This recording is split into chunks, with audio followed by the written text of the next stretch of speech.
Hi, this is Noah from screenprintexchange.com, a forum for classified screen printing equipment.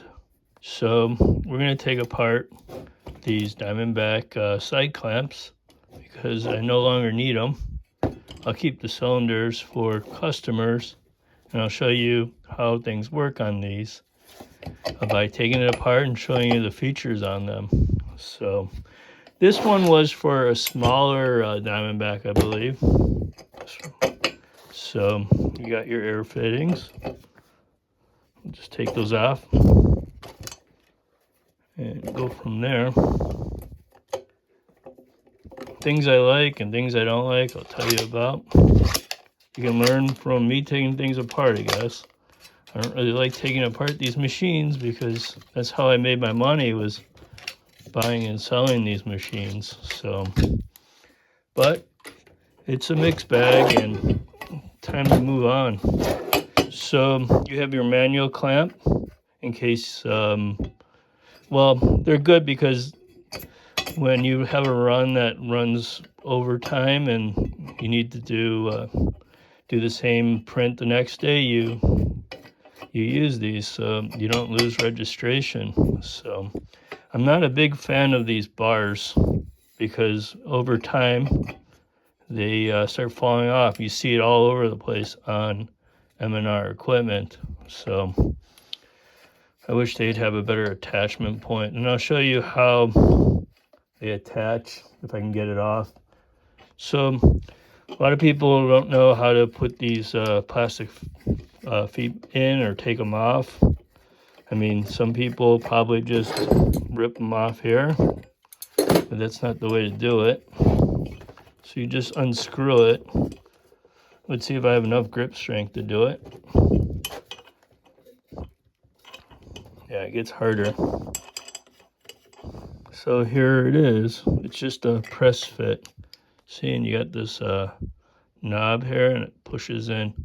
So how to get it back in.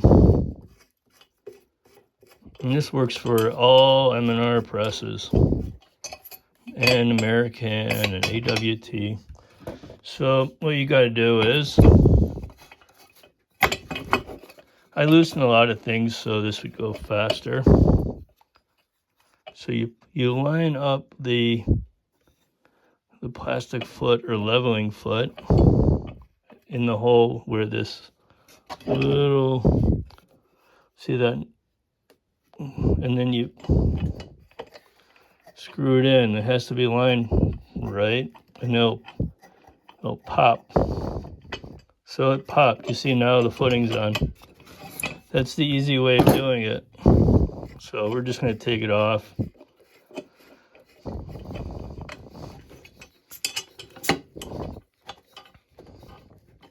So these cylinders, they sometimes go, but they're rebuildable. I have a video on how to take them apart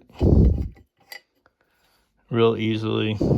So you see, you can't push them in unless you have a lot of pressure.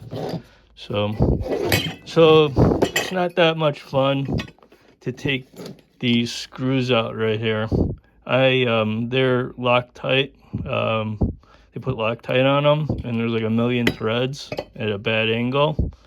So yeah, so I loosened them before the video, and it's really hard to get an Allen head in there. And most of M&R's equipment uses empirical or standard. It doesn't use metric. So yeah, so this is how M&R attaches their clamps to a bar. It's basically the same thing as the clamp, but it slides on. I'm gonna have to take these off later, but when these things wear out, and they do all the time, these bars fall off, and they also get misaligned, and pistons don't last as long. So I'm having a hell of a time getting these things off. I mean, they're good in the beginning, but over time, not so much. So I'll get these off in a different video. You have to line them up so they're not at an angle, and go from there. So, yep. These guys are really stuck on this one.